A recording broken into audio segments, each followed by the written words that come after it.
இன்றே சப்ஸ்கிரைப் செய்து உங்கள் ஃபேவரட் ஷோகளை காணுங்கள். சார், இங்க வேலனுக்கு எதிராக சதி நடக்குது.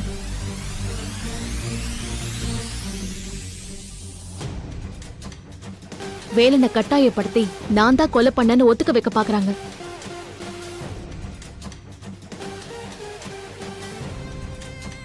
ஒத்துக்க வைக்க பாக்குறாங்களா? என்னமா சொல்றீங்க? ஒருத்தர் மேல கொலை குற்றம் சுமத்துறது அவ்வளவு லேசான காரியம் இல்ல.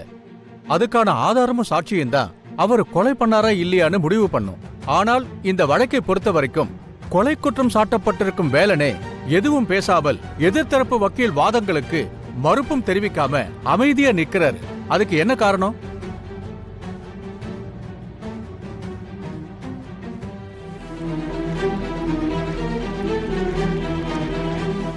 என்னம்மா நீங்களும் பேசாம நிக்கிறீங்க? உங்ககிட்ட தான் கேக்குறேன். சரி, வேலன் தான் கொலை பண்ணாருன்னு யாரு ஒத்துக்க வைக்க பாக்குறாங்க? அதுக்கு ஏதாவது ஆதாரம் வச்சிருக்கீங்களா? இருக்கு சார்.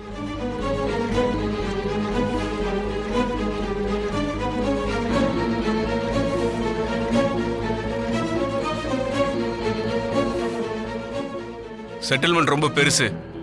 இதை மட்டும் கரெக்டா பண்ணி வேலனை சம்மதிக்க வச்சுட்டோம்னா உன் வாழ்க்கையிலும் சரி என் வாழ்க்கையிலும் சரி நம்ம நினைச்சு பார்க்க முடியாத அளவுக்கு காசு பொருளும். எப்படியாவது அவனை சம்மதிக்க வைக்க வேண்டியது உன்னோட பொறுப்பு. என்ன எல்லாம் ஓகே தான்யா, அவனுக்கு வேற வழியே இல்ல.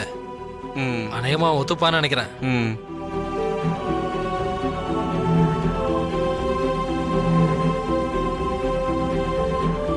என்னையா இதெல்லாம்? இதான் நீங்க சட்டத்தை காப்பாத்துற லட்சணமா? இதுக்குதான் போய் சட்டம் படிச்சுட்டு வந்தீங்களா? நீங்கெல்லாம் ஏன் அந்த வக்கீல் தொழிலுக்கு வரீங்க?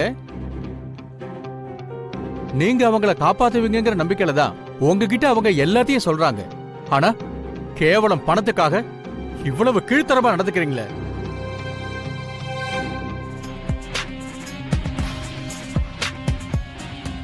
இந்த மாதிரி மோசமானவங்களை அடையாளம் காட்டினதுக்கு இந்த நீதிமன்றம் உங்களுக்கு நன்றி சொல்லுது. சட்டமும் சட்ட வல்லுநர்களும் எப்பவுமே நீதியின் பக்கமே இருப்பாங்க. தற்போதைய வழக்குல அது தவறிட்ட காரணத்தால இந்த நீதிமன்றம் உங்ககிட்ட மன்னிப்பு கேட்குது.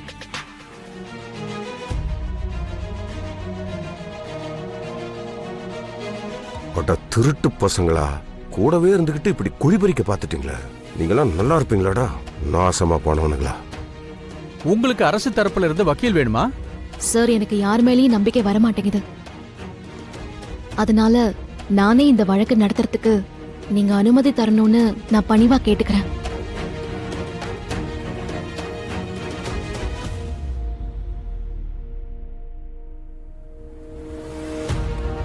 இப்படி பப்ளிக்கா வந்து எனக்கு இங்க இருக்கிற வக்கீலுங்க மேல நம்பிக்கை இல்லைன்னு சொல்றது நம்ம சட்டத்துக்கே அவமானம்.